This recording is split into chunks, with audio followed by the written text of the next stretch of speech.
I had an appointment. An appointment? With whom? Every year on this day, I come up here at dawn, and I watch the storks migrate.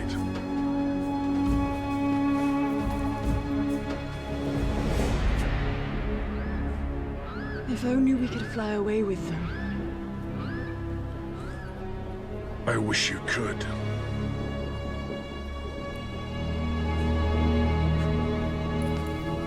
The Vandal army's growing restless. Almost no food is reaching us.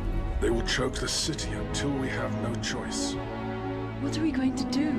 It's no longer in our hands.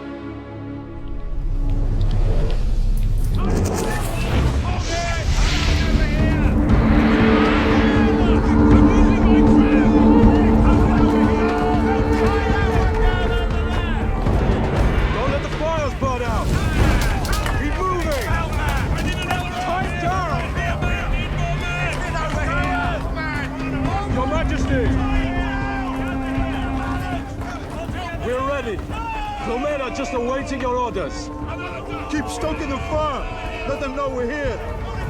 Then let the storm go and take action.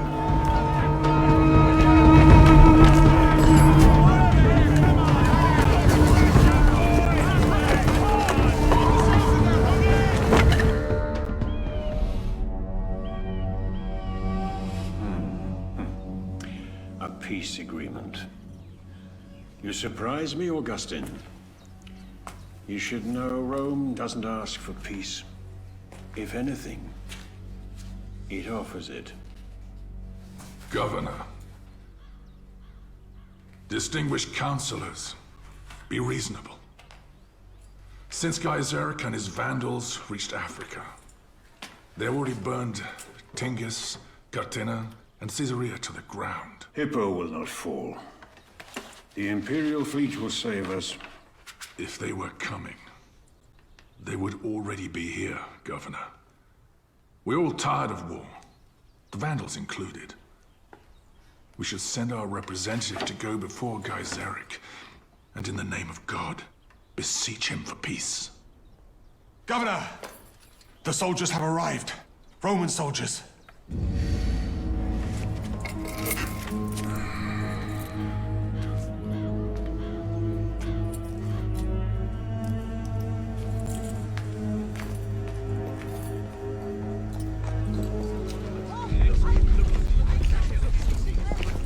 Bring them up here.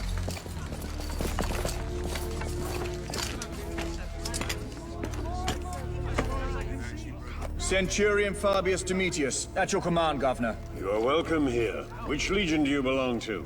The 7th. The 7th? I thought it had been annihilated. It was defeated. The 2 sentries and I survived. We've been marching for days in enemy territory, escorting these civilians. We took advantage of the storm to pass the Vandal lines. Have you heard? These soldiers demonstrate that the siege can be ended. That the Vandals can be defeated.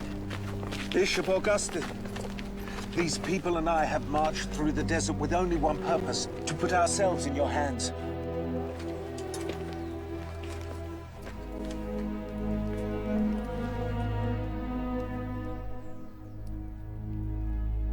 Bring the wounded soldiers.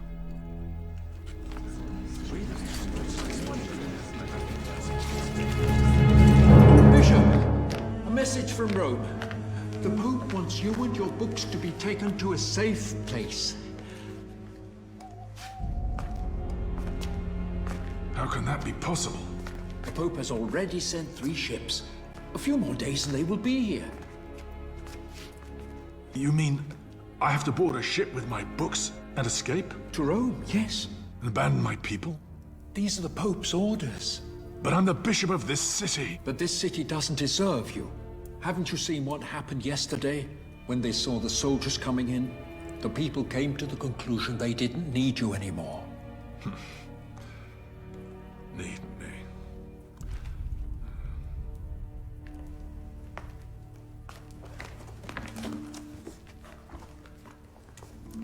Look, Basidius. This is your handwriting. But it's your confessions. Yes, my confession. Like any man left to my own devices, I would still be a poor, presumptuous boy. Sure, there's nothing I would need. If there is anything good about me, I have only my mother to thank. My mother, who bore me in flesh to this temporal life, and with her heart to eternal life.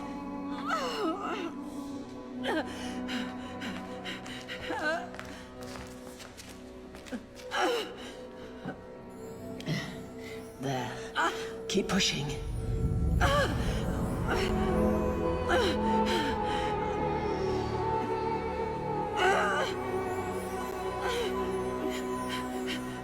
The baby is up too high. Go and call the father immediately.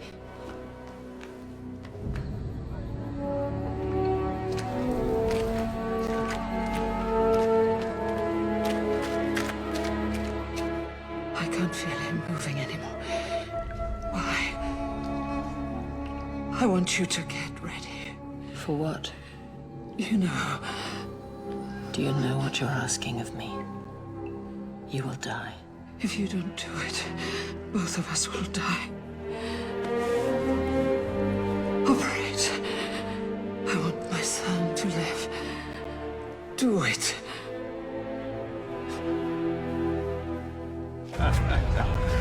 Come, my friend, drink a little Patricius! more. Patricius, What do you want? your wife is in labor. Wait, I'm winning. She's dying. Padre nostro che sei nei cieli, sia santificato il tuo nome, venga il tuo regno. Wait, I can feel it. Here. He's moving. He's moving.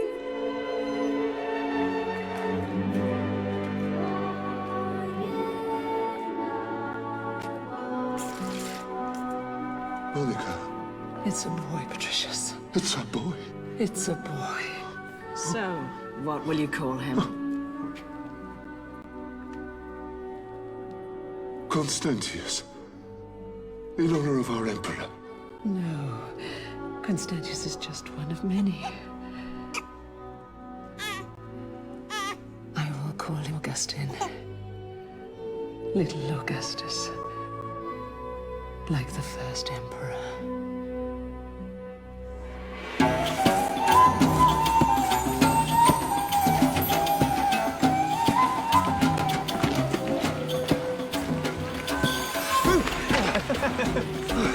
Augustine, you scared me. Come on.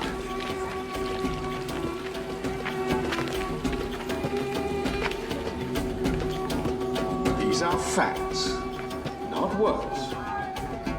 But someone may ask, why do we have to pay taxes to Rome?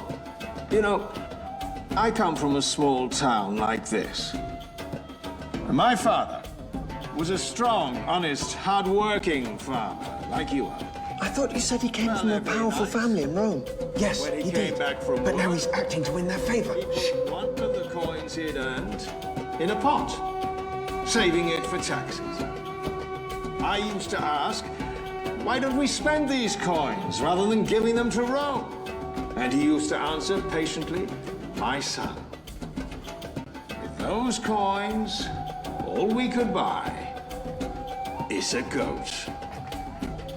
Whereas Rome will build with it an empire. Rome doesn't want our money because we are Rome.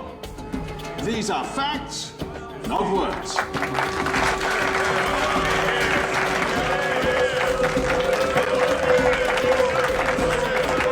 I want to become like him. Like Macrobius, why? Did you hear him? He can convince people to do whatever he wants with his words. These are facts, not words. With the mouth you've got, it won't take you long to become like him. But I won't have a chance if I stay in this town. Where do you think you're going to get this big chance? In Carthage, I want to study with Macrobius. Carthage? You're just a boy. Do you have any idea how much it costs to study with somebody like Macrobius? No. Do you? Yes. More than you could ever afford. But Patricius, we could save up. Augustine deserves a school. Augustine will make do with the school in St.Augustine, just like I did and my father before me. Discussion closed. Father, where are you going? To the tavern. That's not true. What are you insinuating? You've perfumed your hair. You never do that when you go to the tavern. Augustine, no. You're going to see Eurydice, your friend. How dare you! Don't ever speak to your father like that again.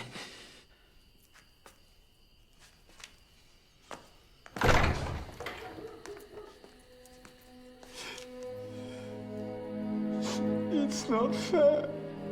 It's not fair. I know. It's not fair. Then why don't you say something to him?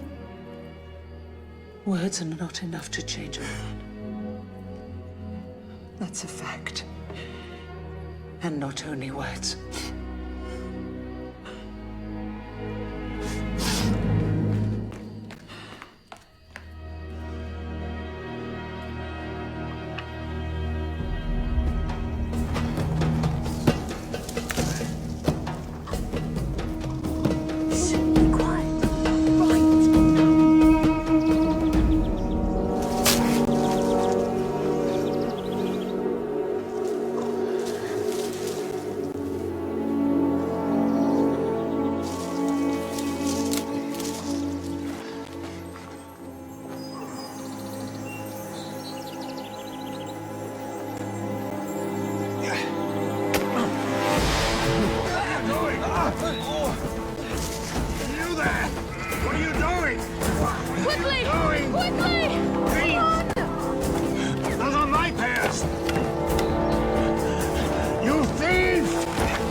Robbery.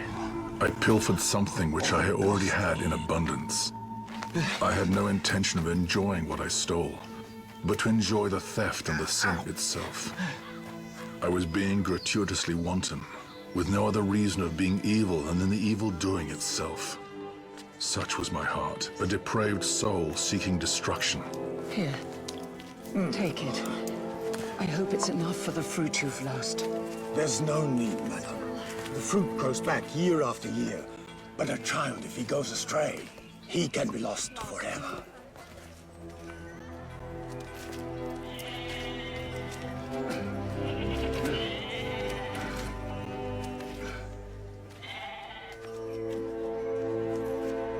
Why did you do it?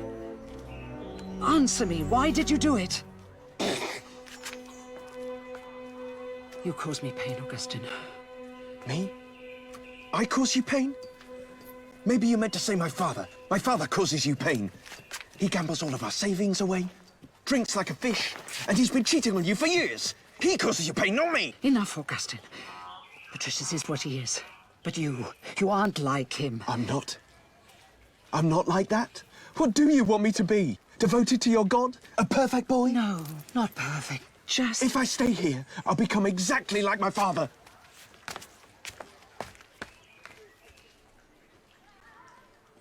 You haven't only come here to taste my oil, to compliment me on my home, talk about my son. You're right, but I've come to talk to you about my son, Augustine. Is he still the smartest boy in his school? Oh, yes. But I want to help him to get away from here, to go to Carthage to study. He has decided to be a lawyer. A lawyer?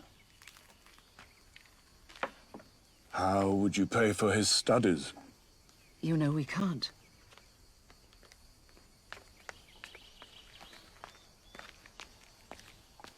Remember, when we were young, you were offered an opportunity to change your life. You couldn't have done it alone.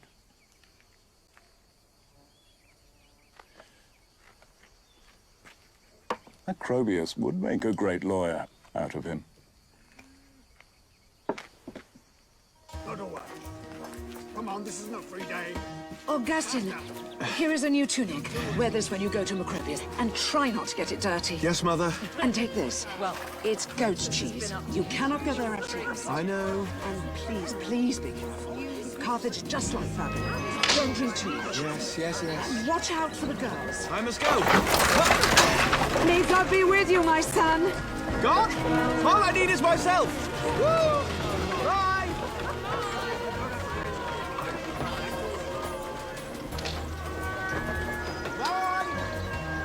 Good luck, my son.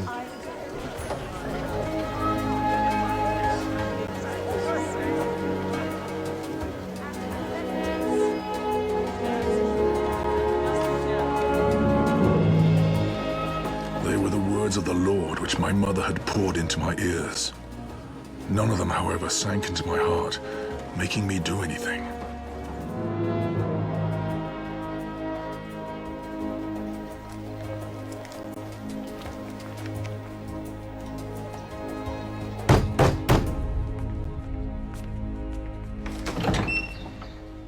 I'm looking for Liberius Prisco. I'm Valerius Prisco. My father's not at home. Close. My name is Augustine. Romanianus has sent me. Romanianus from Tagaste. The one with the oil. And what does he hope to squeeze out of you?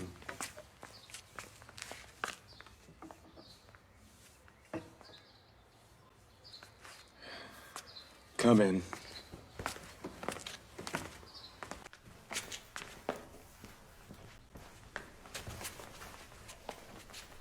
This will be your room.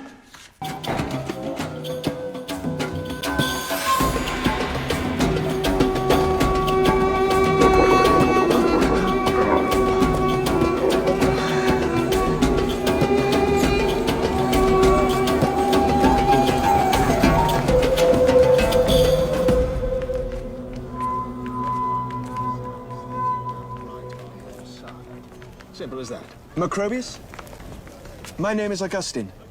Romanianus sent me. Ah, you're the one who wants to become a lawyer, right? Yes. Tagaste, right? Exactly. Now, I do say, has anything good ever come out of Tagaste? Listen, I don't have time for new students. But...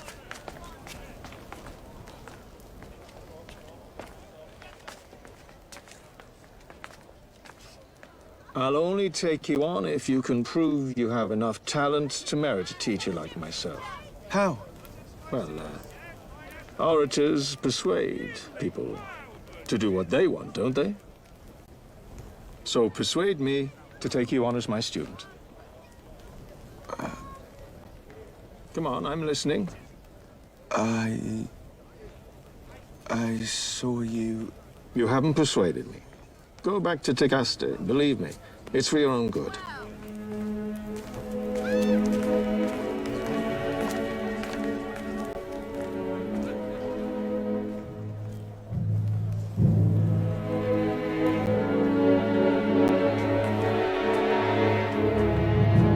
can you be so stupid? Stupid, stupid, stupid. I didn't utter a word. Persuade me to take you on as my student. Of course I will persuade you. I'll come back tomorrow. What do you think, that I'm scared? Stupid, stupid, stupid! Say it again. Try calling me stupid once more. I was talking about myself. You don't understand. I don't understand? Yes. I mean, no. I didn't mean... If you say I don't understand, then you think I'm stupid. No, I am. I'm the stupid one. Yes. You are the stupid one.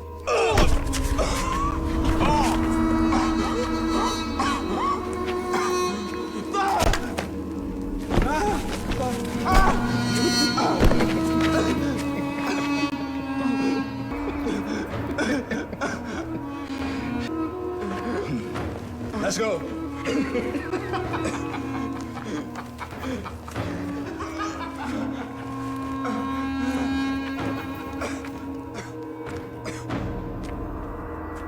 Those groups of young men assaulted the meekness of newcomers with their aggressiveness. tormenting them with uncalled-for jeers, gratifying their mischievous mirth. Nothing could more nearly resemble the actions of devils. Sia fatto la tua volontà. Venga il tuo regno. Rimetti a noi I nostri debiti come noi rimettiamo ai nostri debitori. Macrobius. Ah, the little boy from Tagaste, right? I saw you do something incredible in Tagaste. You made everyone delighted to pay taxes. And that's why my assemblies are so popular with governors. You kept repeating, these are facts, not words. I figured out why. I asked myself, what does an orator like yourself have? Only words. A feeble weapon. So, how can you make it powerful? Simple. Make your listeners believe they're not only words. You reiterated. These are facts, not words. And slowly your words really became facts. Everything you said really became true. I can make a good lawyer out of you, but if you want to become a great orator, that depends on you. Boiled eggs, anchovies, grilled red meat, and a large cup of goat's milk. Muscles. You have to get fit.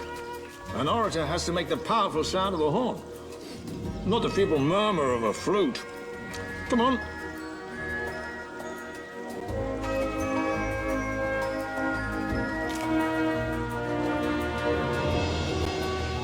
Demosthenes had a stammer, but he made himself speak for months with a stone in his mouth. And he became the greatest orator of his time. For there is nothing of greater importance. For there is nothing of greater importance. The memory of things belongs to the orator, established by carefully engaging the singular representative of Socrates. The memory of things belongs to the orator, established by carefully engaging the singular representative of Socrates. The memory of things belongs to the orator, established by carefully engaging Breathing. An orator needs to know how to speak for hours while standing, accompanying his words with movements in his whole body, like an actor, like a dancer, like a soldier. Because you will be fighting a war in the tribunal, and only words can win that war. Now this is the great theater, the stage where justice is performed. Yes. A performance that will make you the leading actor. Come on.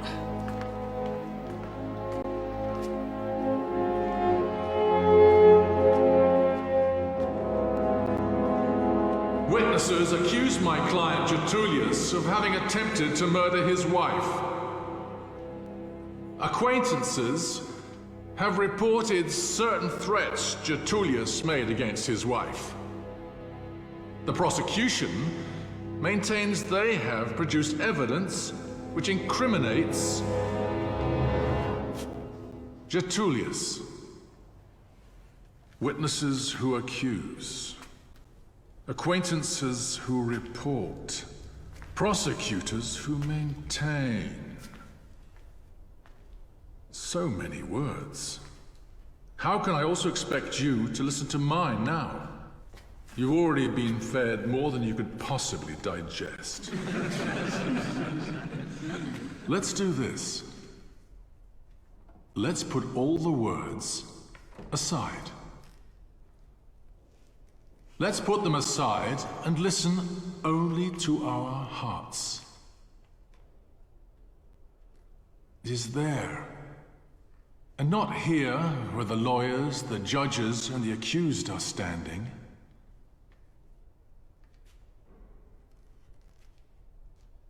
It's there, in our hearts, that we distinguish truth from false, and words from facts. Has the weapon used in the attempted murder been found? No. These are facts, not words. Does the wife of the accused have any wounds which prove that somebody attempted to kill her? No. These are facts, not words. Does the accused have any criminal record for violent crimes that would support these accusations? No. These are facts, not words. You have been made to listen to many words. Instead of letting the voices of the witnesses, lawyers, and judges resound in your hearts, let the only voice worthy of faith resound. The voice of the facts.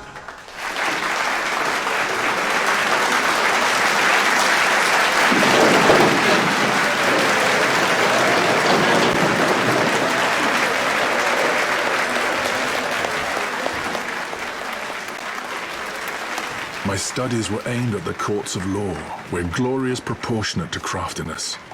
By this time, I was among the best and was inflated with arrogance. I was eager to be eminent, for the inane and deplorable purpose of delighting in human vanity.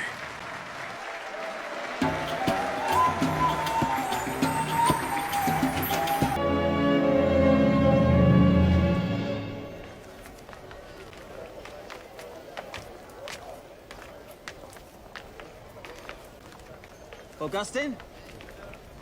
Camillus, what are you doing here? Where's your father? Augustine!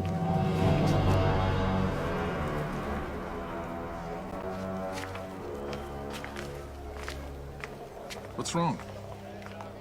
He's free. And it's your fault! Fault? I only helped him prove his innocence. He wasn't innocent. My father was guilty. Guilty. And you know this. He did try to kill my mother.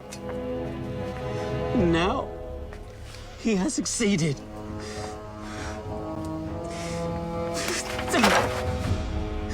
My mother is dead. And it's your fault.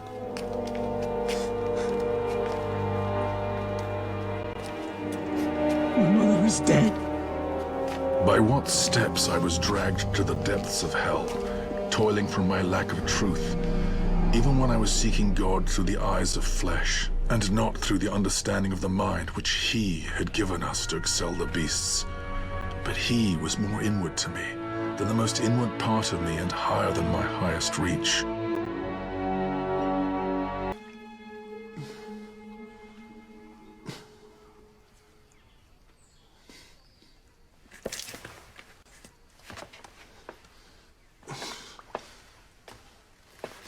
Draw back those curtains. I'm not dead yet.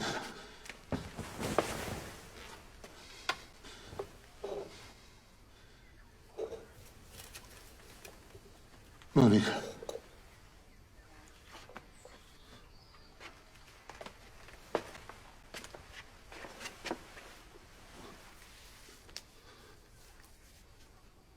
I've been an awful man, haven't I? You've been. You still are. How have you been able to stand by me all these years? I learned to forgive you and love you for who you are. Why am I just now discovering the true meaning of love? I'm scared of what's to come. I don't want to be who I am anymore.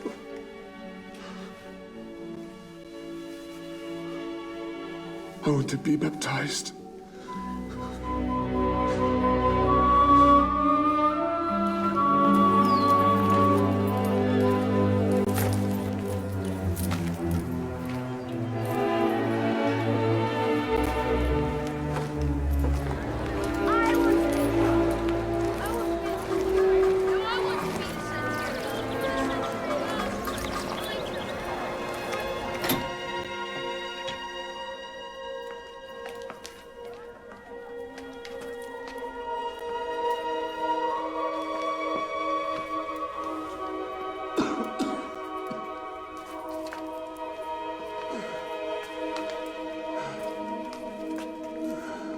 Do you believe in God, the Almighty Father, I do.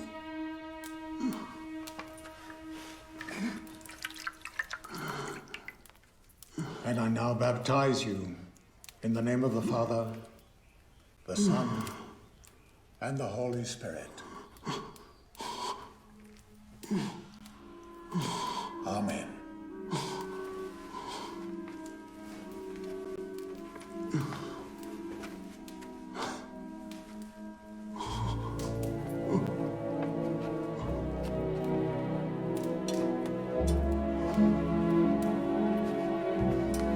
Mother.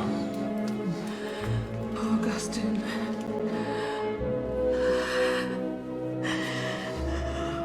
I knew you would come.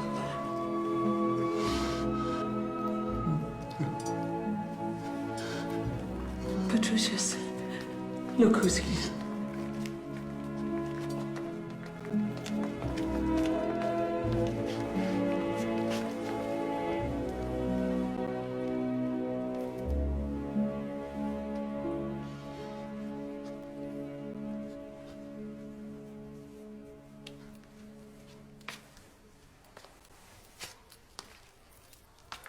This is Khalida. And she's A servant. One of your son's servants. No. A friend. I'll bring you some soup.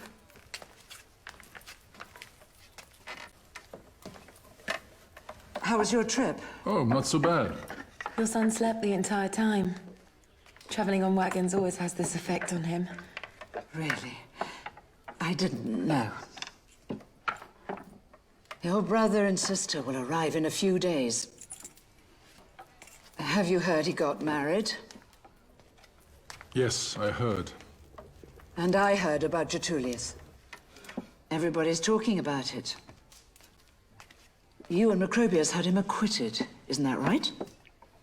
Yes. So, is he really guilty, like everyone says he is? Oh, that depends. If he can afford Macrobius again, he's innocent. What are you talking about? A man is either innocent or guilty. Trust me, Mother, a man is proven innocent or guilty by the words spoken in the tribunal. Words don't change facts. They don't? Then your magic formulas don't change them either. What magic formulas? The ones the bishop recited before my father. They don't change the facts either. What would you say the facts are? He has always been a scoundrel and a coward. He accepted to be baptized out of fear. The baptism will never change him. What do you know about baptism? About your father? About our life here while you were away blabbing on presumptuously in the tribunals of Carthage? Spending your nights with this poor girl, whom you will eventually disappoint. What do you know about any of that? You're right. What do I know? After all, this isn't my home anymore.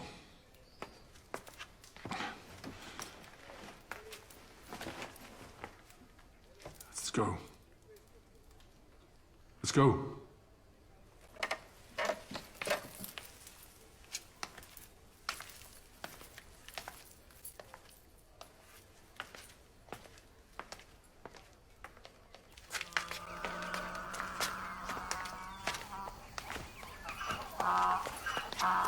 Augustine! What a pleasure to see you again. Good day, Romanianos. Good day. I've kept a close eye on your progress over the years. This is Khalida. A young woman whose beauty is worthy of your fame. I was wondering if you would let us stay here for a while. It's an honor for me to have the rising star of the Empire's tribunals here at my home.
sorry for your father's passing.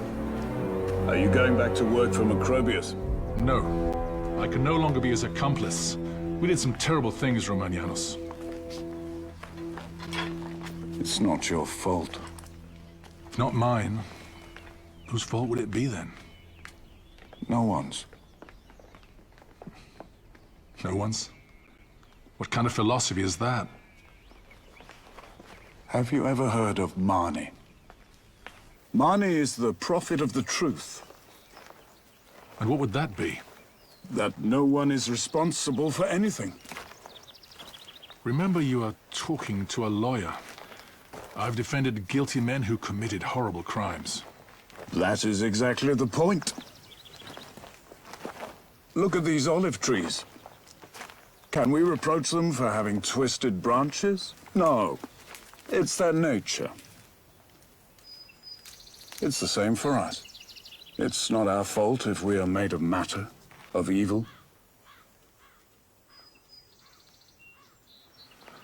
But then there's no hope. Only one. Follow Mani, who shows us how to free ourselves from matter, from evil, to become pure light, pure spirit. Thus I fell among men, delirious in their pride. Truth, truth. They repeated the word over and over to me. But the thing itself was not in them. O truth, truth. How inwardly, even then, did the marrow of my soul sigh for the truth.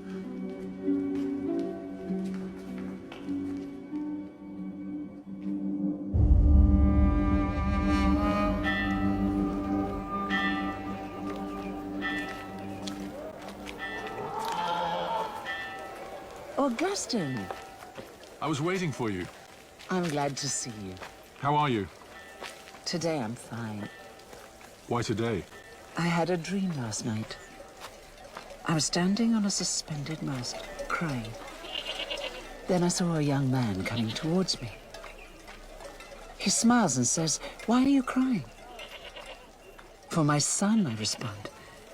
He looks at me and tells me, "Look carefully. Can't you see he's standing where you are?"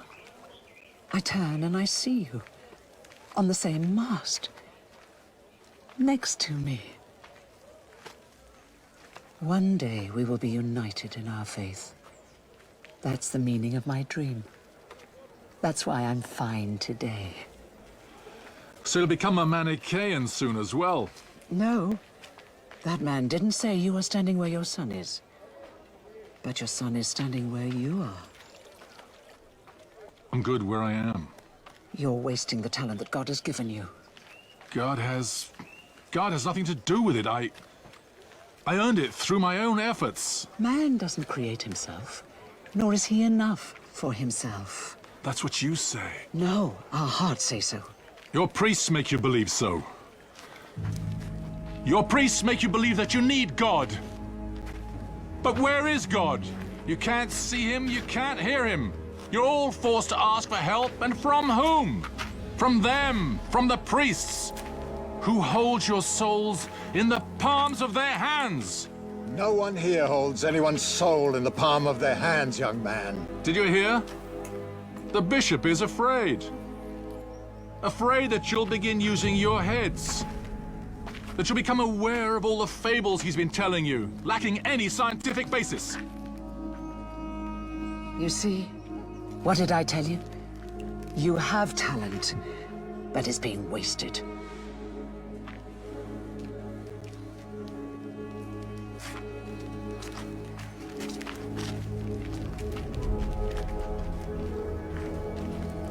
We believe that it's time for you to become one of the elect.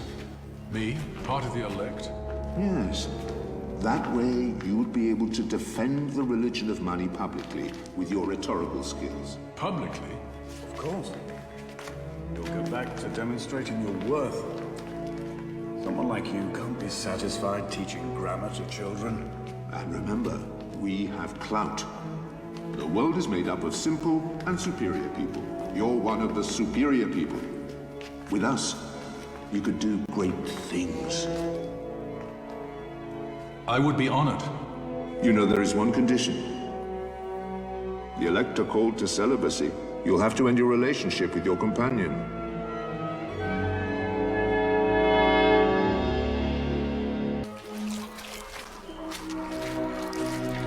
Mother.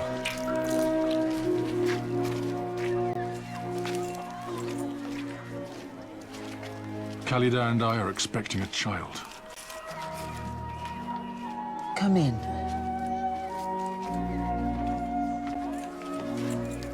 I'd rather not stay at Romanianus' house. With Khalida in this condition, if we could stay with you, we would be most grateful. You needn't thank me, Augustine. I am your mother. Come, Khalida. I'll show you where you're going to be sleeping.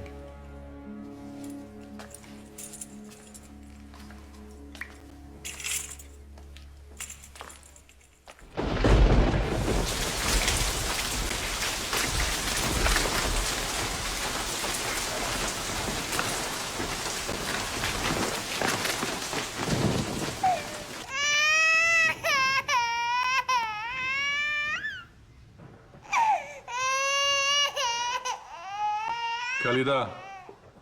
Khalida! Adeodatus is crying.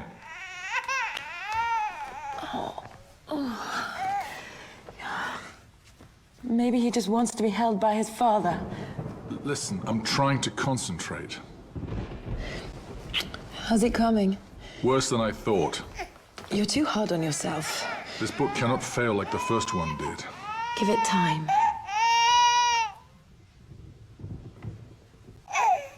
Time? I'm 27. Cicero was a statesman at my age, and he had already written scripts that are still being studied today. Augustine, there is someone here for you.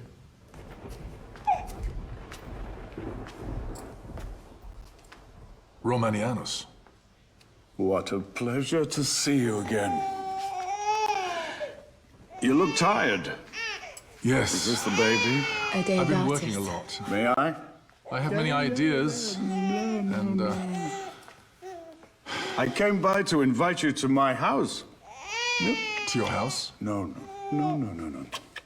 You're still a very welcome guest. Listen, I still feel bad about refusing your offer to become a part of the elect. Remember, no one is to blame for anything. An old friend of yours will be there. Augustine! Valerius! What's an important man like yourself doing in Tagaste? I could ask the same of you. Please, make yourselves comfortable. So, where are you living now? Antakya? Tria? Aquileia? Rome. I'm working for Quintus Aurelius Symmachus, the prefect. Have you heard of him? Who doesn't know the greatest orator of our time? In fact, you should hear him speak. How long will it take you to replace him? Not long if I wanted to, but I have another objective in mind. Valerius has a very important proposition for you, Augustine. In Milan, they're searching for a new court orator. The Emperor has asked Symmachus to find him one, and he's been looking throughout the Empire, but it's not easy. Ambrose is in Milan, one of the most arrogant Christian bishops in the whole Empire. He's politically skilled and an effective orator. Symmachus wants the new orator to oppose him. That's why I immediately thought of you. You're a brilliant orator, and they tell me you hate the Christians. My family's here. An elderly mother and a slave as your concubine? Is that your family? I also have a child. And they're my whole life.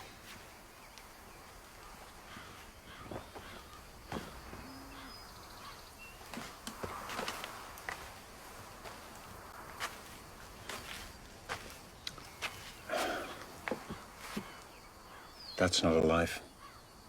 Augustine, remember all our dreams and ambitions? The first time I saw you, I wondered what Romanianus wanted to press out of you. The oil press can crush. But if the olive doesn't enter the press, you never know if it's of superior quality. Or merely sludge. It's our last chance.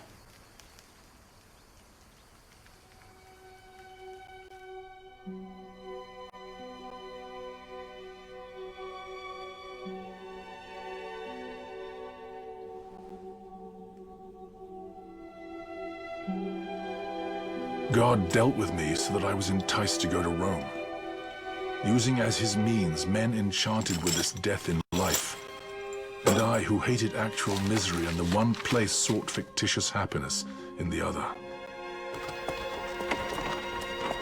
Augustine! Augustine, where are you going? To Carthage. To Carthage? Yes, I'm accompanying Valerius. He's sailing back to Rome. What did you think? I'll just leave without saying anything? Come on, go back to bed. I need to go. Valerius is waiting for me. Have a nice trip.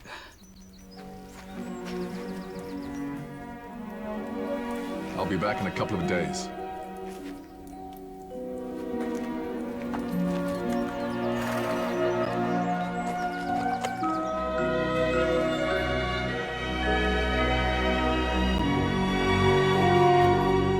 I lied to my mother, that mother, and fled.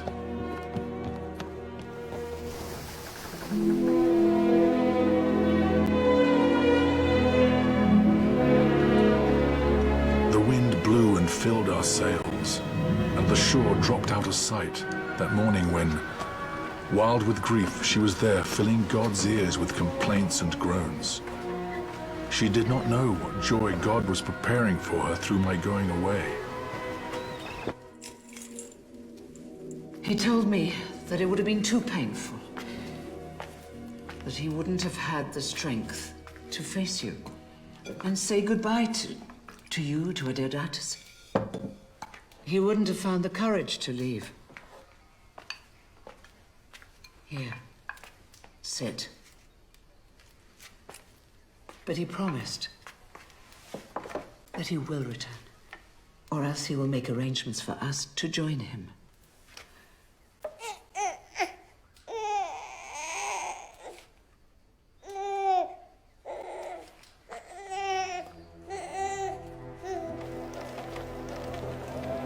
Here it is. The Emperor's Palace. Did you ever think you'd get this far?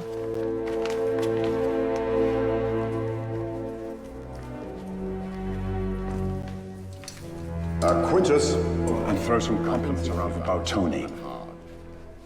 He hasn't led an army in years, but he still likes to be considered a great general. Is there someone I can praise for who he is? The Emperor Valentinian!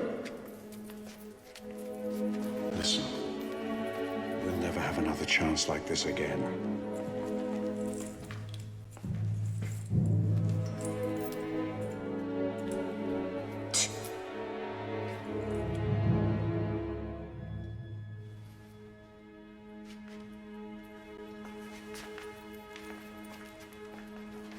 I call the Consul of Venice, Quinto Flavius. Later.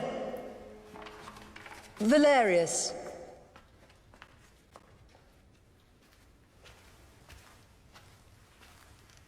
Are you here with the new court orator? Yes, Empress Mother. Aurelius Augustine from Tagaste. Does this Augustine from Tagaste know what it means to be the voice of the Emperor? Yes, Empress Mother. Does he know that his voice will be heard and respected by all the Emperor's subjects? More importantly, he knows which voice your subjects must not listen to. If you want the Emperor to be heard over Bishop Ambrose, you will need a more skillful orator than him. Augustine will make a public speech in honor of the Emperor, but most of all, it will be an attack on Ambrose. A speech that will bring public opinion on our side. Soon, no one will listen to his voice. And you? What do you have to say? Let us hear your voice.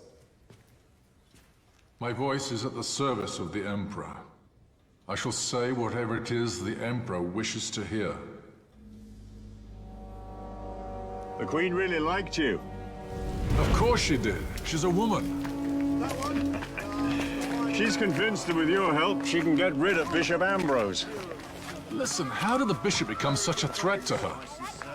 Justina's husband, the previous emperor, had a great deal of esteem for the bishop.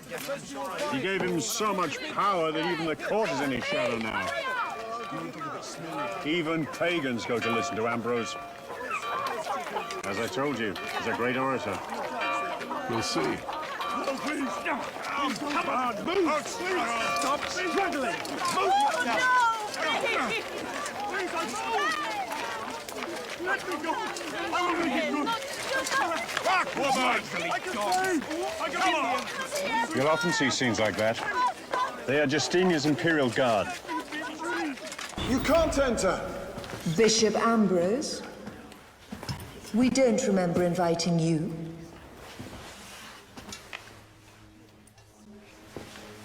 I'm here to talk to you about something more important than a simple invitation. And what would that be? Justice. I know a man, a devoted husband, father of 3 children. I remember when his wife gave birth to their first son. This man was at the front fighting for Rome. I remember when his second son died from a fever. This man was at the front fighting for Rome. I remember when this man said goodbye to his eldest son who went off and died for Rome. Today, this man is in jail. Yesterday, your guards arrested him for unpaid debts, and tomorrow they will sell him as a slave. It's the law. Debts must be paid. That's why I'm here. Because Rome has a debt to pay this man. A debt that can be paid by giving him his freedom. Find me a solution quickly. I know this man. I will look into his case. I'm grateful for your intervention. Forgive me for disturbing you, Empress Mother. Emperor. And since you're here, Bishop Ambrose, I would like to introduce you to Aurelius Augustine, the court orator. I've heard much about you. And I about you. I heard you are a follower of Mani. That's right. So, I have here a Manichaean, 2 Arian Christians, a traditional pagan, and a follower of Mithra. It makes you wonder where the truth lies. Or if a man can ever find it. No, Augustine. No. Man doesn't find the truth. Man must let the truth find him.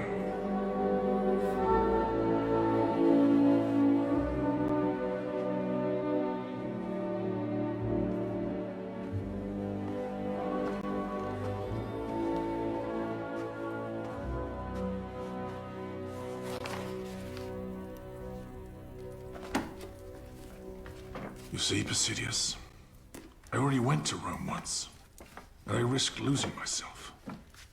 Do I need to do the same thing now? But now it's the Pope who's ordered you to go. To save you. To save me, and allow my people to die.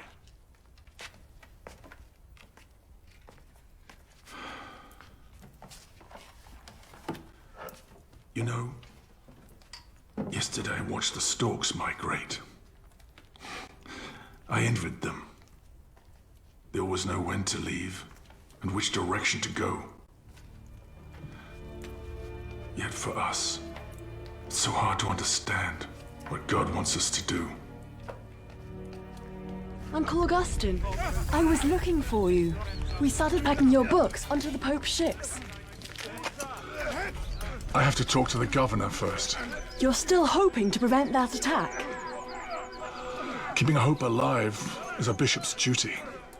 Uncle, the barbarians could attack the city at any moment. As soon as we can, we'll leave.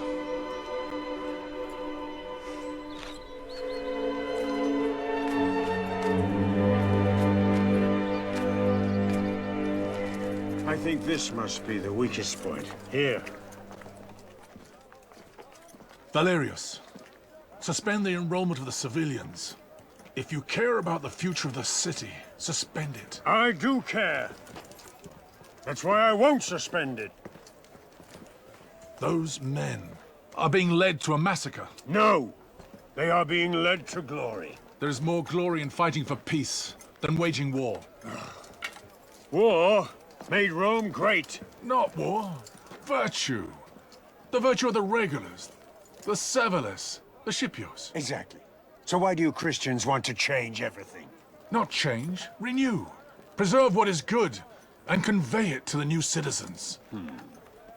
Rome to the barbarians. What do you want to do, Valerius?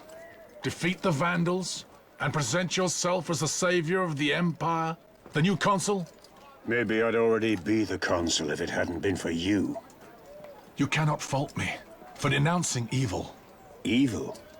Is that what you call our friendship? Look at us. I'm just the governor of a small province now. And you, a simple bishop. If it weren't for you, we could have had a much greater future. Remember when we left here to go to Milan? Milan. The Emperor's See.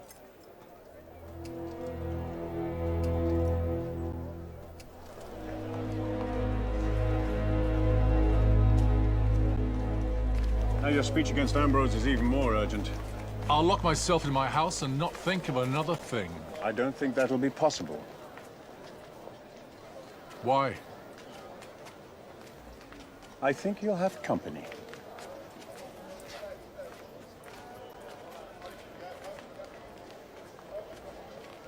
Khalida. Mother.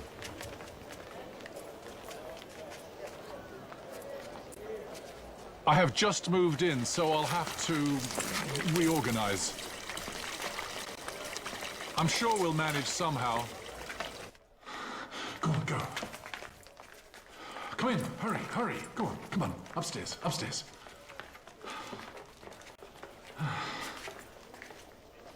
Mother, you can sleep down here, in that room. In that room. We'll be upstairs with the Deodatus.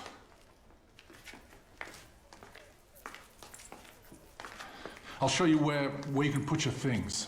I'm sorry. He's tired. He needs to sleep. I'm sorry. Take him.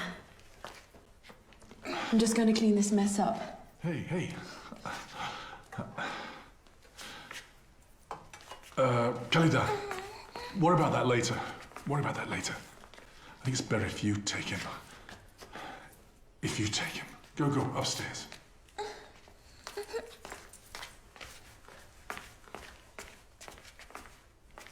You'll get used to your family again. You lied to me.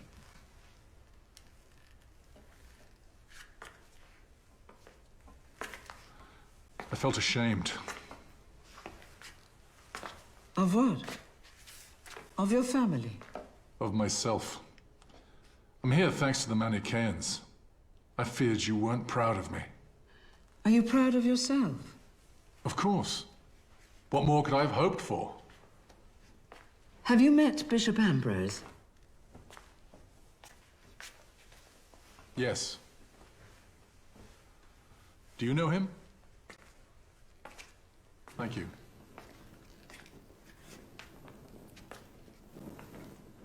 Second to Pope Siricius. He's the most listened to bishop in the world. Why is that? Until 10 years ago, he hadn't even been baptized. But he had already got ahead in life. At only 30 years old, he was the governor of the whole province. He was so loved that when the bishop died, the people asked him to take his place.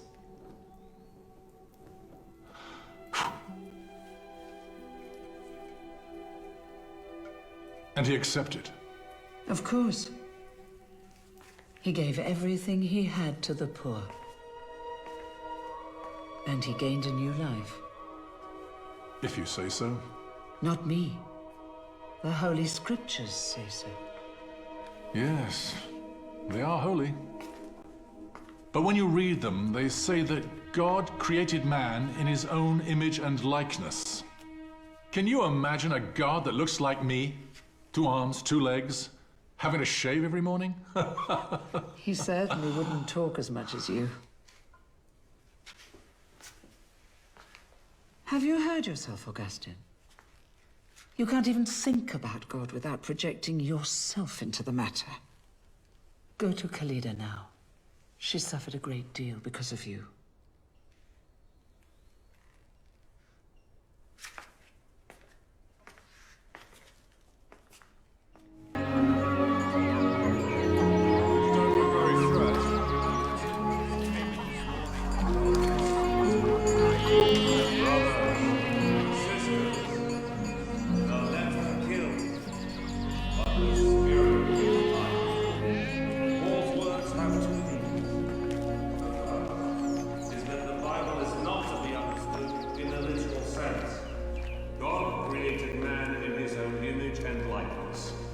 Doesn't mean, for example, that God resembles man in the material sense.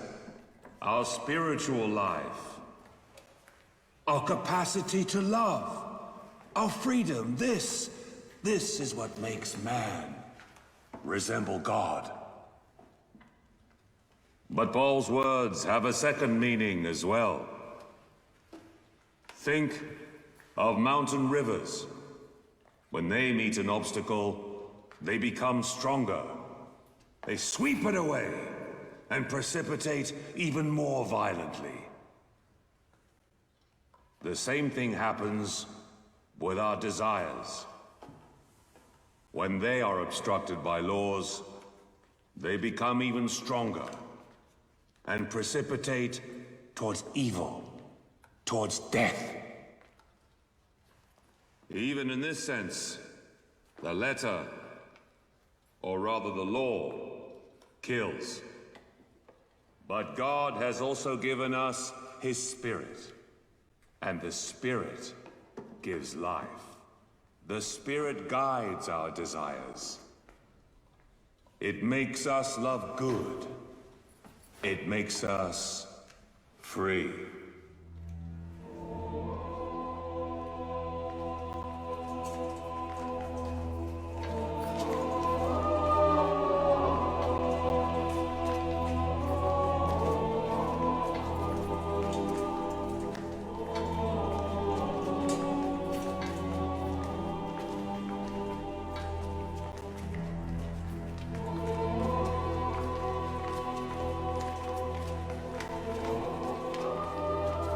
Augustine, what are you doing here?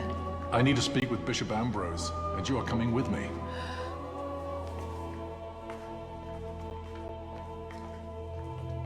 Bishop Ambrose.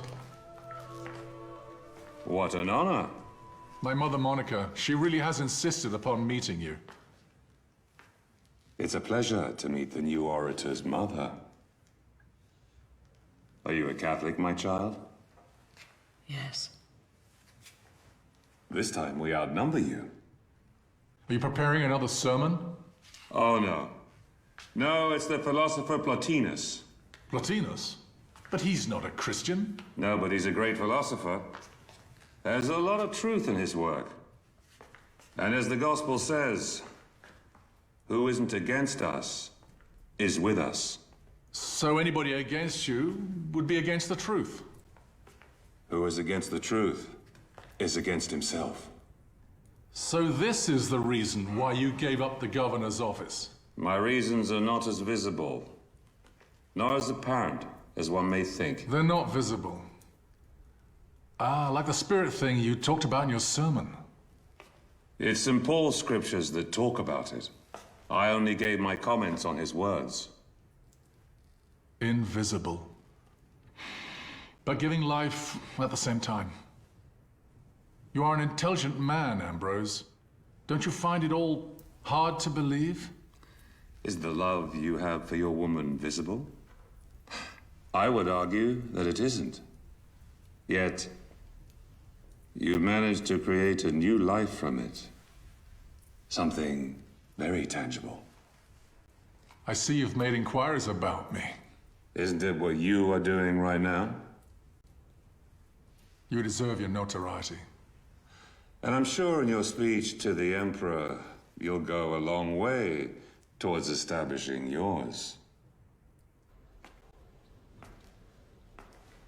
At first glance, we all seem quite alike.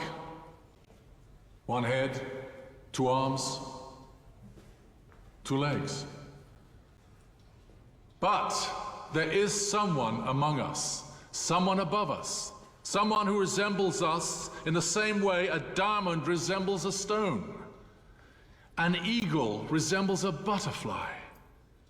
A star resembles the flame of a candle. Our Emperor Valentinian.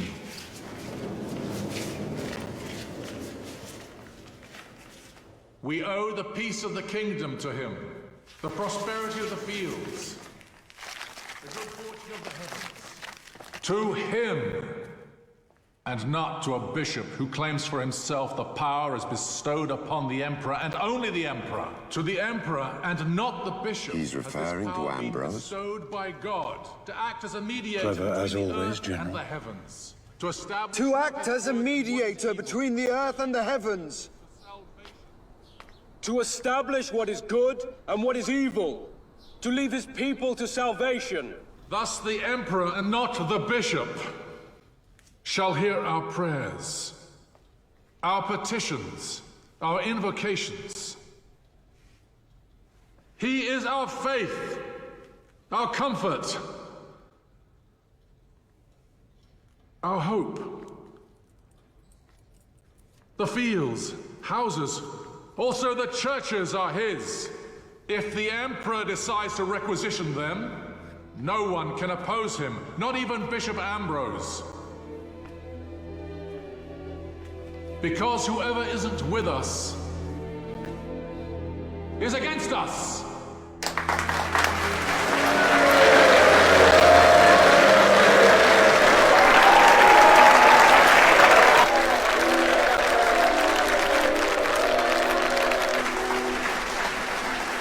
Your son's speech yesterday was quite successful.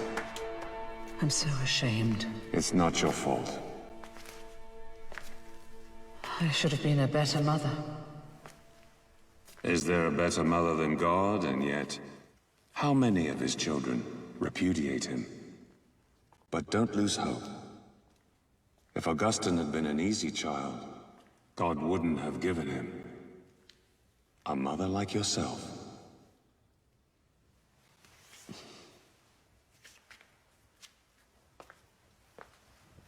Ah, here she is now. We were just talking about you, Day. We didn't think you were coming. You would say that. Haven't you already had one of those? Oh, no. That was ages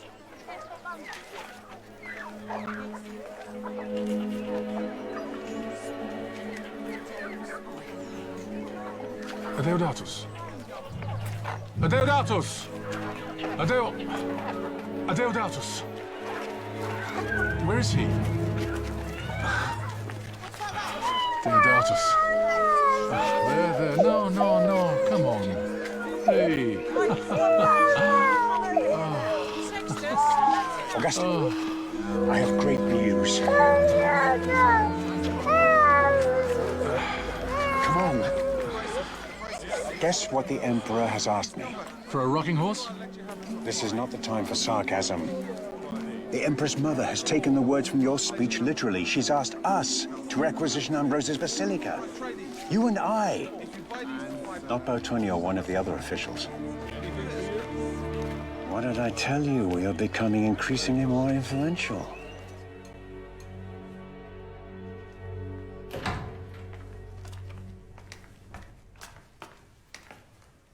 Augustine. Bishop. You made good use of my words in your diatribe against me in court. They've been useful to know you and Plotinus better. Good. But be aware that Plotinus offers us everything but the essential. That the truth is not an idea, a concept, or a state of mind, but is manifest in one divine person, We're here on behalf of Emperor Valentinian. Very well. And I'm here on behalf of Jesus Christ, the Son of God. The Emperor demands that you surrender this basilica to the Aryan community. Demands? Demands. In the name of what authority? The authority bestowed upon him. By who? By God. Liars! How dare you? How dare you name God as your authority? You don't believe in him! You don't believe in anything! And you, worse, invoking the return of the pagan demons. Dogs on a leash, that's what you are! You wander around barking out eyes, be silent! And look deep within yourselves for what the truth really is. Only the truth will turn you into men. Free men.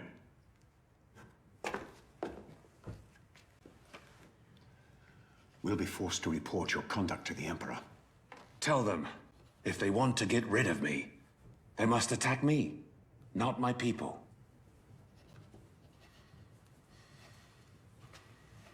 Let's go. Augustine, remember what I said. It's not the man that finds the truth, but the truth that finds the man. Because the truth is a person. It's Jesus Christ, the Son of God.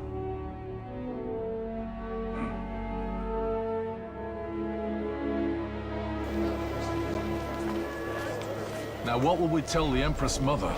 To use force. To send Bertani and his soldiers to take Ambrose's basilica. The people will not be pleased. They'll all side with Ambrose again. No! Because you, with your words, you will make the people pleased. And you will keep them all on our side. Everything is at stake here, Augustine. Are you with me?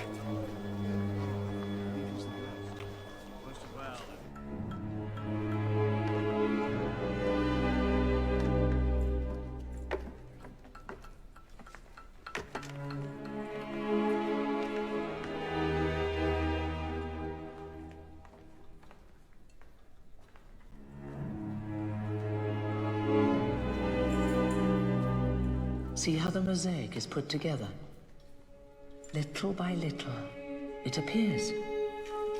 But only by the end, when every piece has found its place, will we be able to see the full picture.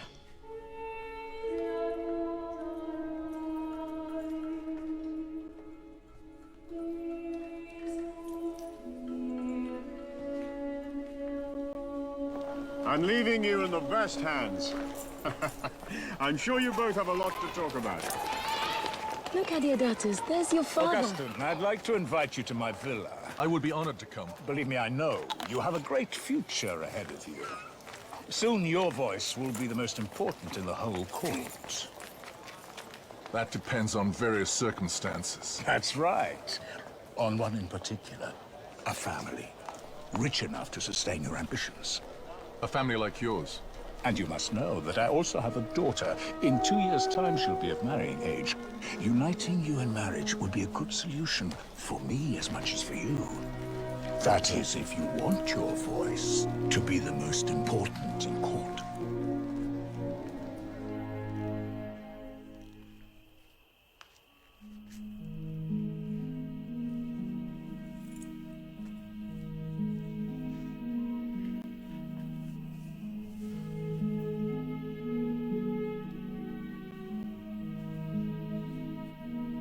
It's better for you to grow up.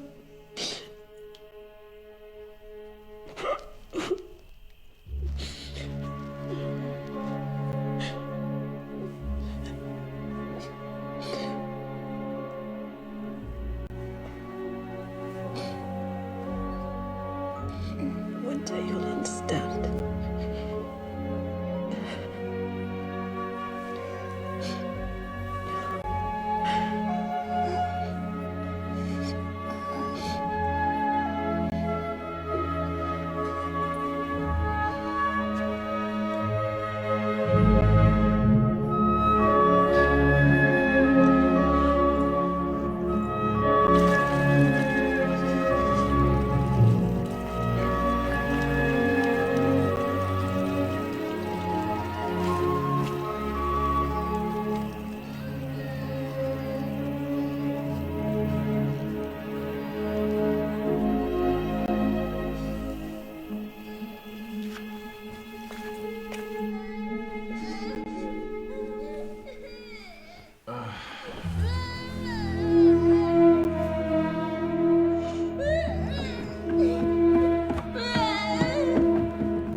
Khalida! Khalida!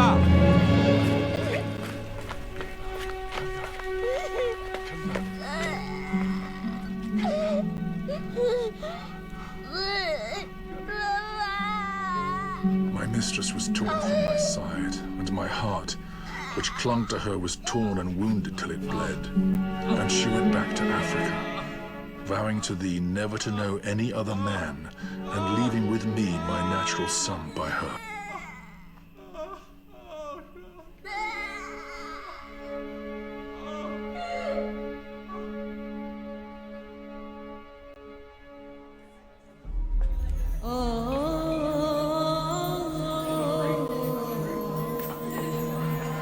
But I, unhappy as I was, could not bear the delay of the 2 years that should elapse before I could obtain the bride I sought.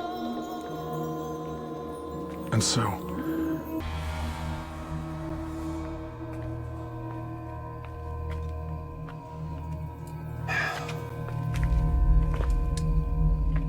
you're late. And I see you haven't wasted any time. Watch carefully. You'll have to talk about this in your speech.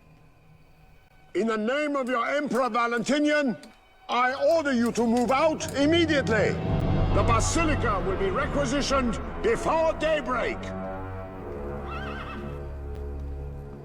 Give to Caesar what is Caesar's, and to God what is God's. God doesn't ask the Emperor for his palace, and the Emperor mustn't ask God for his home. If there is a God, Bishop Ambrose, he resides in the palace of the Emperor, not in your basilica. There is a God, Valerius, and he has to reside in the hearts of all men, even in yours. No opposition shall be tolerated. Whatever happens will be because you wanted it to. Whatever happens, Valerius, is because God wanted it to happen.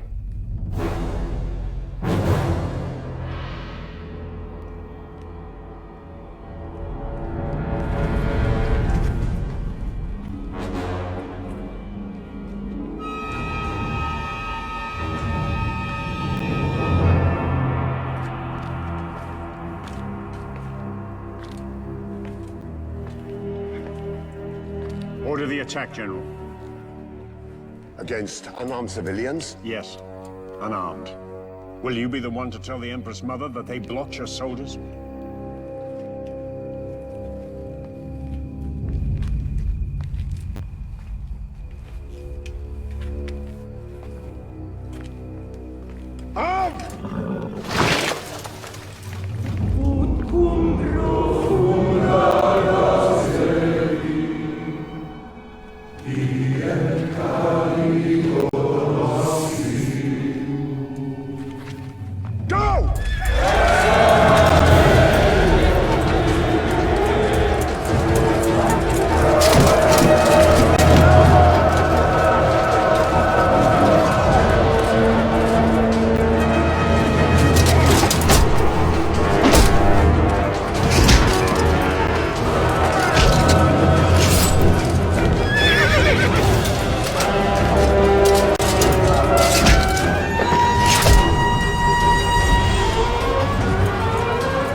Done my part.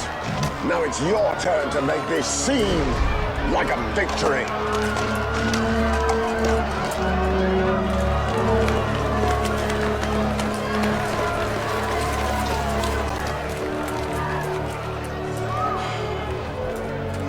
Let's go. I'm staying. I need to gather information for my speech. Good. You will need all your talent tomorrow.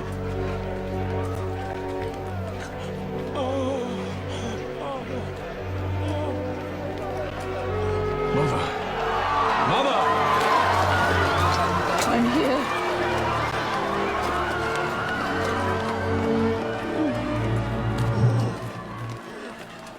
What? Water! Bring some water!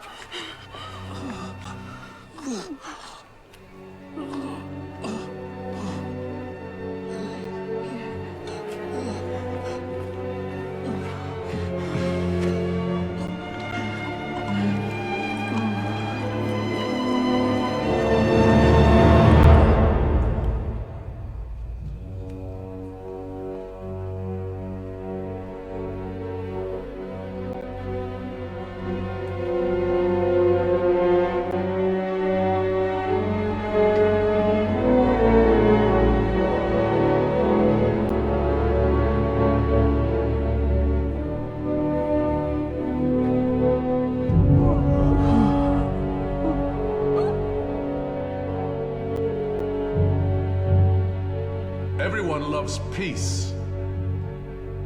No one loves war. But there's no peace without war. If we want a safe city, then we have to be firm. That's why an emperor has to be ready to use force. Yes, violence isn't beautiful. Neither is it beautiful to exert. But someone has to take on this burden. Someone like General Bautone. Someone who has been able to protect us against our ferocious Goths and fanatical Catholics. For having defended us against our external and internal enemies. For having bestowed honor upon Rome.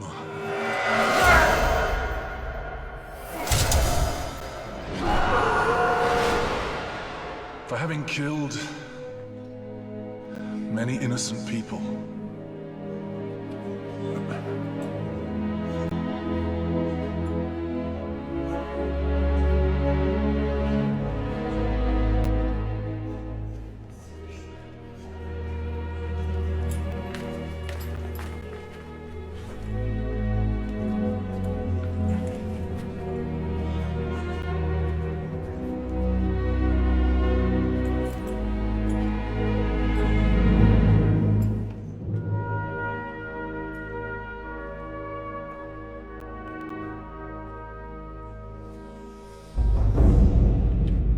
But Paul's words have second meanings as well.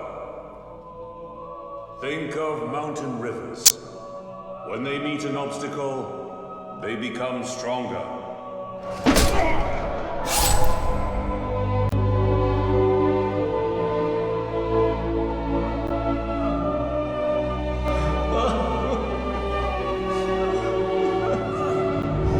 It's not our fault if we are made of matter, of evil. We are not ordinary people, and we don't need the truth. We are becoming increasingly more influential. Let us hear your voice. You don't believe in anything!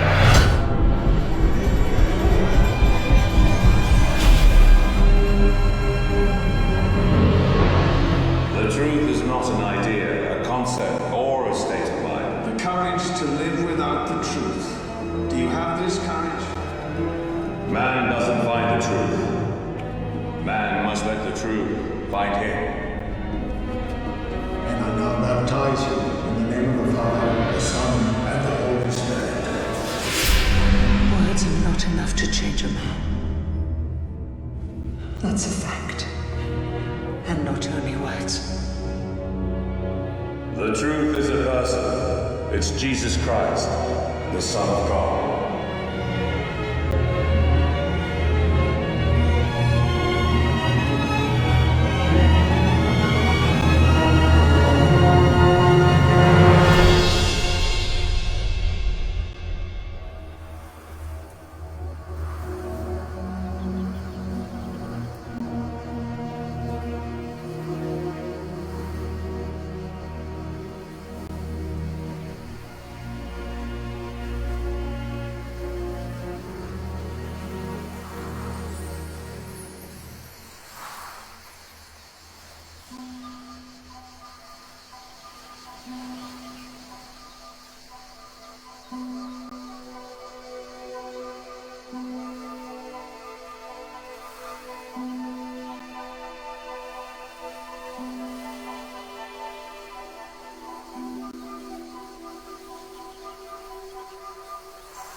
The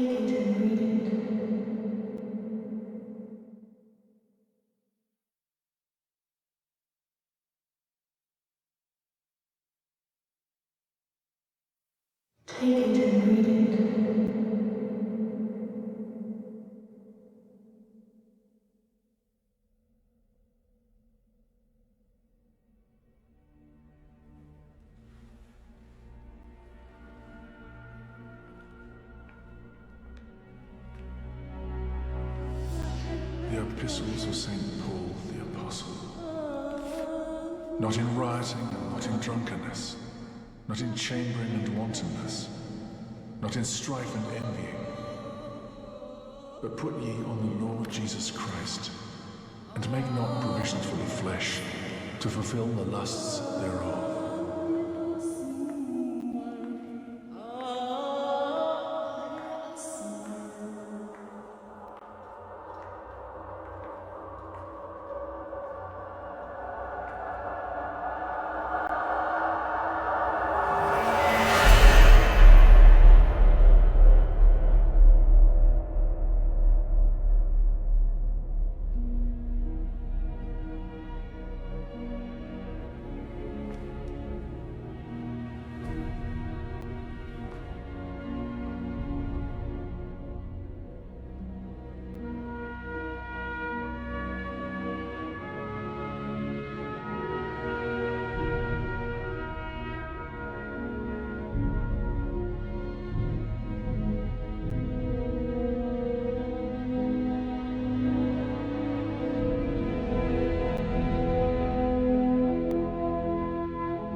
I've always spoken too much.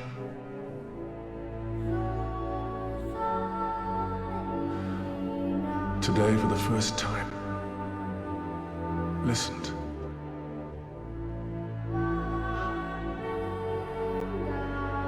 I listened to him.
Belatedly I loved thee, O beauty so ancient and so new.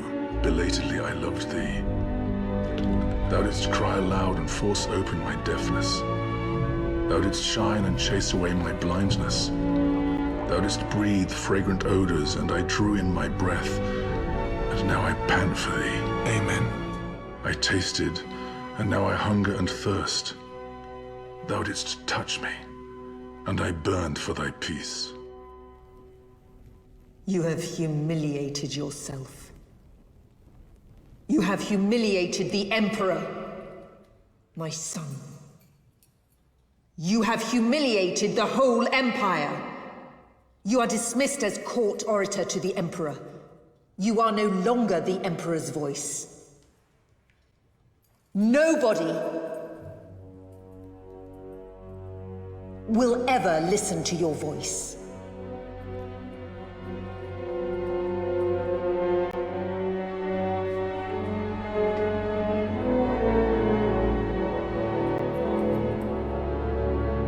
Valerius.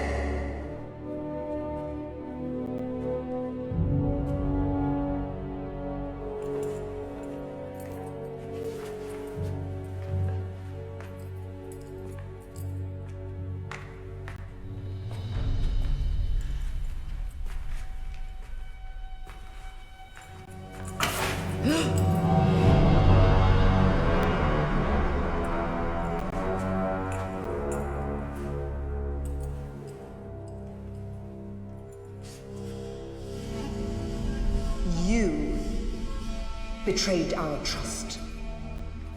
You made us look foolish in front of the whole Empire. We will not tolerate being made to look ridiculous.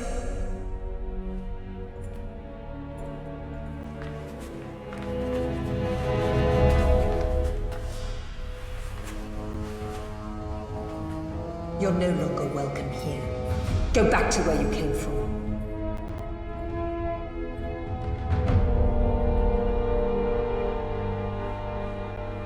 They didn't succeed in requisitioning the Basilica.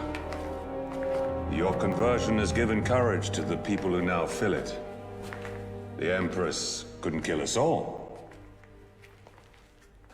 And now, what are you going to do? I'm going to Ostia with my mother and my son. From there, we'll embark on a ship for Africa to go home. And once you've arrived? I want to study and pray. Live in seclusion.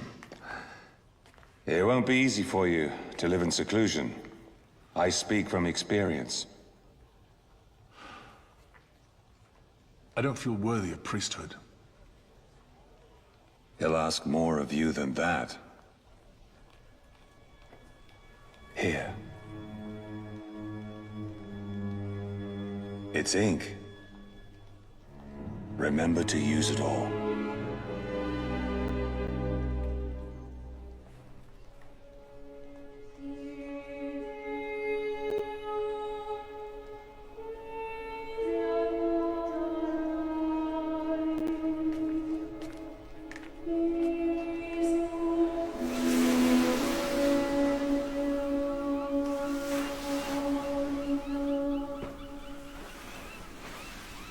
I've spoken with the captain. We set sail in 3 days.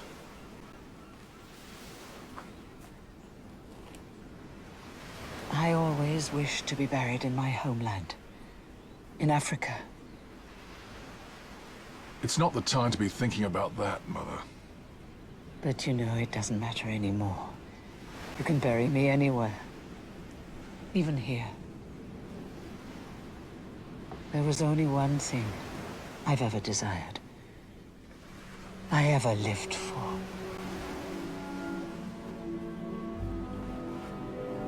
To see you baptized before I died. Give me your hand.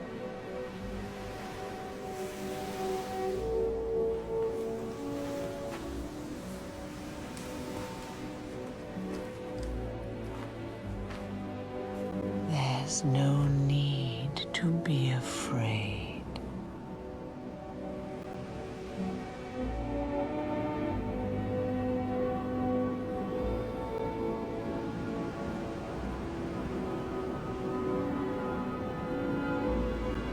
Listen to the silence.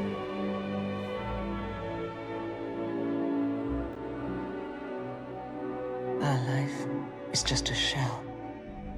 Fragile, temporary. But there is something that lives within us that is not fragile. It's not temporary. We are already living an eternal life, my son.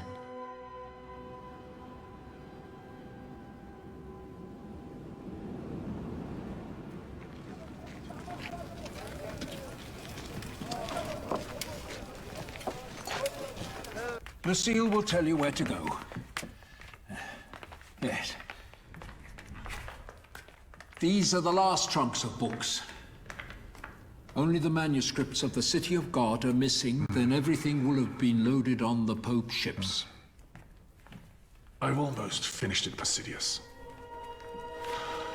Just let me work on it a bit more. A bit more. Ambrose was right. I became a priest, but God wanted more from me. By then, I'd been a bishop for a few years. Now that the Confessions is finished, what will you dictate in this room? I have a few ideas in mind, but only one in particular is urgent. A book to defend the Church from the accusation that it's leading the Empire to ruin. In fact, since Rome was sacked by Alaric, the Church has been blamed for everything. Instead, the Church will be the one to hold on to the traditions of Rome. In these uncertain times that are in store for us. Have you chosen the title? The City of God. Bishop. Something terrible. Oh, dear. Oh, God. It's Father Babylos. His hands have been cut off, and his tongue has been cut out. Why? The Donatists have done this. The fanatic Donatists. There is a difference. I know the difference. But when word of the murder gets out, people won't make such a subtle distinction. We could risk the breakout of civil war between the Catholics and the Donatists.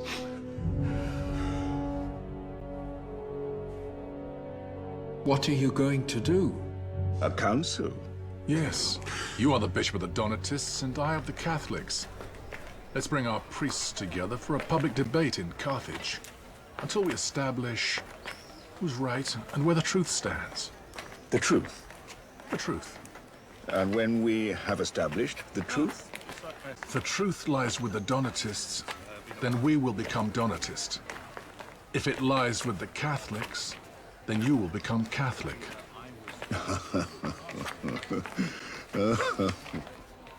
We all want peace, but there's no real peace without the truth. Let's find it together. That would be an unfair dispute. No one can beat an orator like you. I won't be participating in the debate. You won't be participating? I'm only concerned about one thing, Sidonius. The truth. If by any chance the Catholics should win the debate, I wouldn't want anyone to suspect that it was all due to the skill of rhetoric instead of the truth of the arguments. One condition. The judge has to be neutral and above suspicion.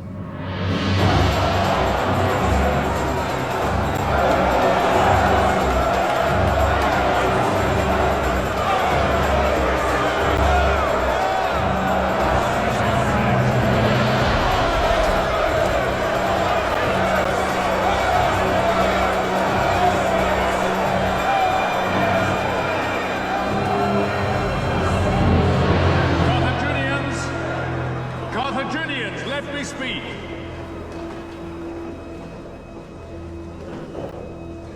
I've been called to express a judgment on your debate. I will listen carefully to both sides. I will judge with impartiality and trust that the truth we discover today will help you to unite.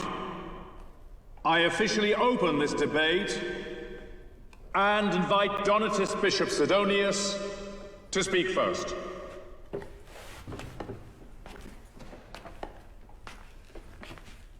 Illustrious Judge, today I speak before you, gentlemen, ladies, and our God. I could talk about religion, sin, betraying the scriptures, or the fractured history with our Catholic brothers. But today I want to speak of only one man, a priest, who's been the greatest sinner of us all. Bishop Augustine.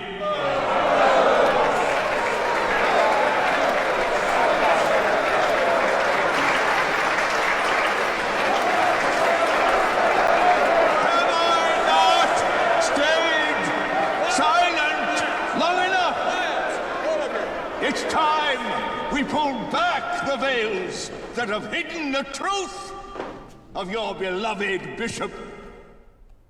A man who was driven to represent murderers and individuals with the most base morals. He was a slave to an ambition that pushed him to seek success through the skill of his rhetoric. A man of God, consumed by lust, avarice, and ego. A narcissism that drove him to worship no greater God than himself. This debate was to be about truth, but that truth has been eclipsed by one man. There is no greater sinner than Augustine. The fact that he became a priest is proof that Catholics cannot be trusted.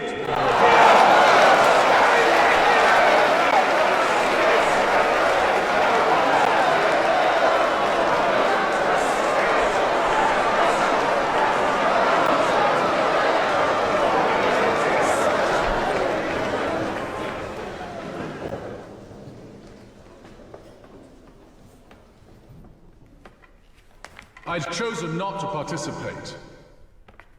Yet from the moment I became the topic of discussion, it's my duty to speak. Sidonius is right. Ambitious, lustful, narcissistic. I was all of these things. God gave me a mother. She showed me that nothing in this material world is worthy of our ambition. God gave me a woman. She showed me that loving means renouncing oneself. God gave me a son. I started to believe that he was created in my image. Then God took him away from me to show me he was created in his image. Ambitious, lustful, narcissistic. Because I was all these things, and still am, as we all are. As we all are. But not one of us is alone. Ever. Not even when we're in desperation, bitterness, darkness. God is close to us. God is more brother than any brother. He's more friend than any friend. More lover than any lover.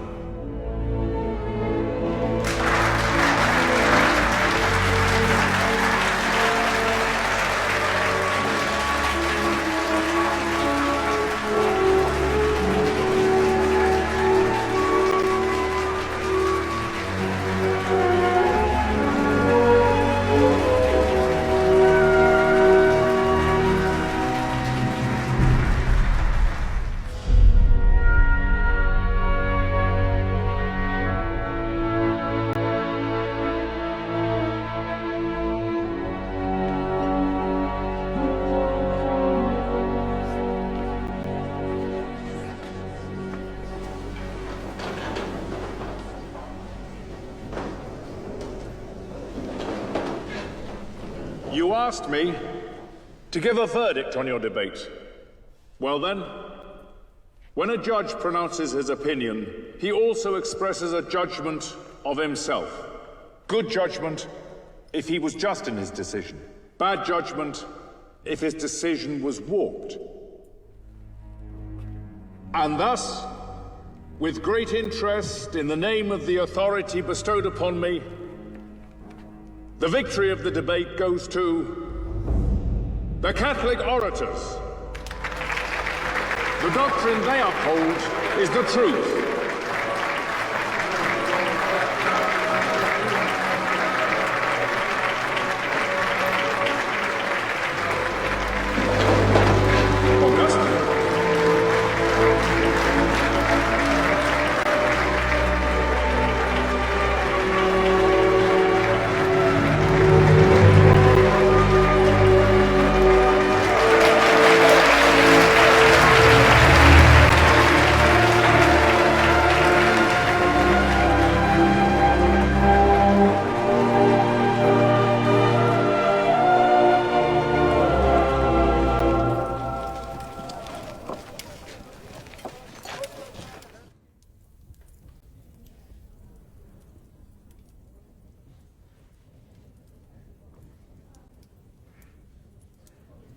She's been kneeling there since last night.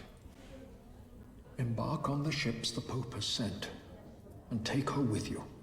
There is no hope left for this city.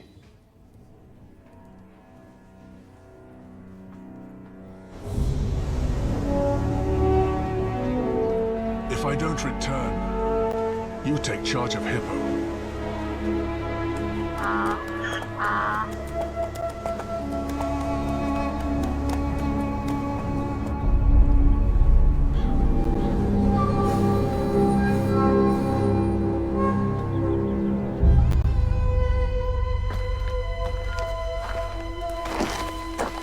My name is Augustine, the Bishop of Hippo.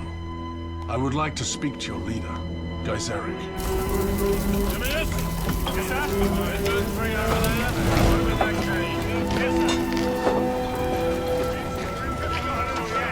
Your troops will attack from the west side. Ah! The famous bishop. They must be really desperate in Hippo if they decided to risk the life of their most illustrious citizen.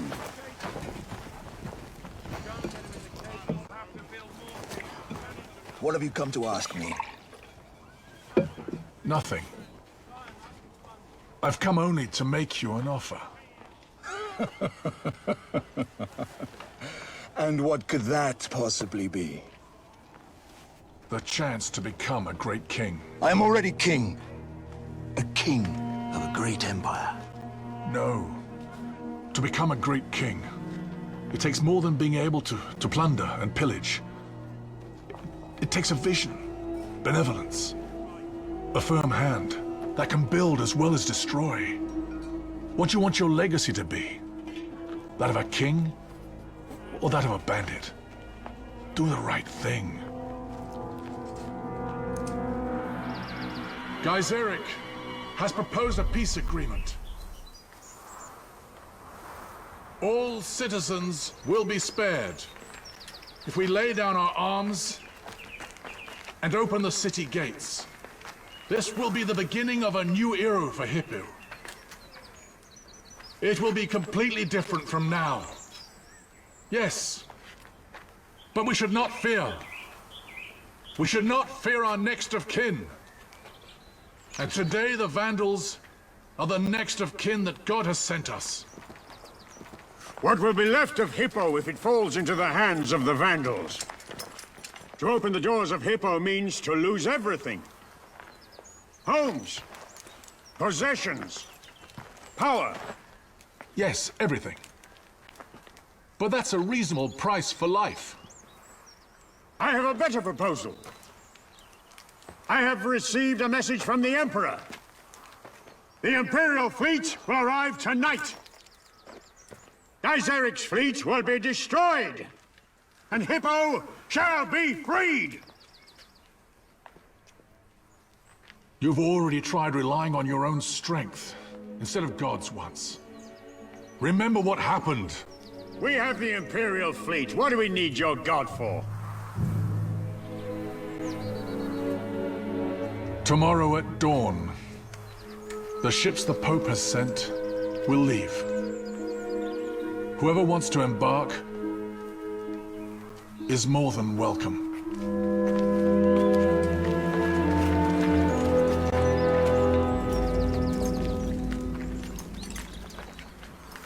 Whoever doesn't stay and fight will lose all their possessions!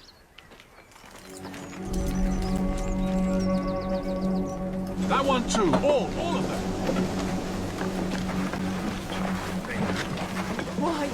Why have you ordered the books to be unloaded? The ship must be able to save as many people as possible. Including you! I cannot leave, Lucille. I'm the bishop of this city. But they have spurned you, betrayed you. And how many times have I betrayed the Lord, and still he continues to love me? And I must be a testimony of this love? Fabius, go on board the ship before it's too late.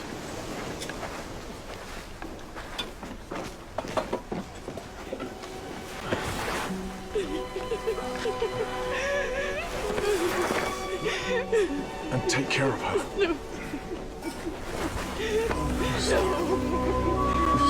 Come on.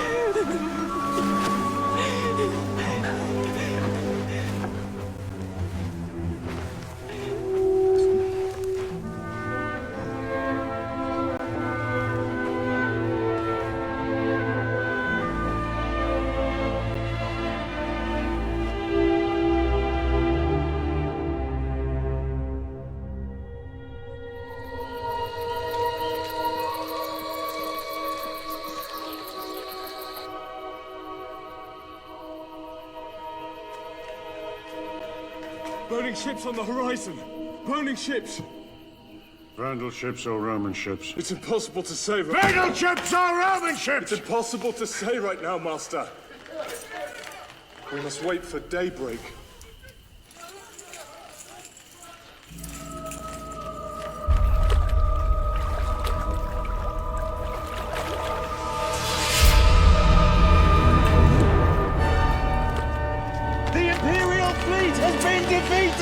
It's defeated! The Vandals have destroyed the fleet! The Vandals have destroyed the fleet! Go on, leave him on!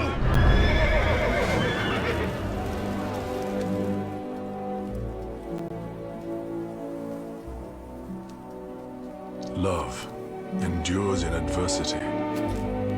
It shows prudence in prosperity. It is strong in suffering. It rejoices in good deeds. It is safe from temptation. It is generous in hospitality, cheerful among true brothers, patient with the faithless. It is the spirit of holy books, the virtue of prophecy, the salvation of the mysteries. It is the strength of knowledge, the bounty of faith. It is wealth for the poor, life for the dying. Love is everything.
finished. This heaven and earth shall cease to be, and there will be a new heaven and a new earth.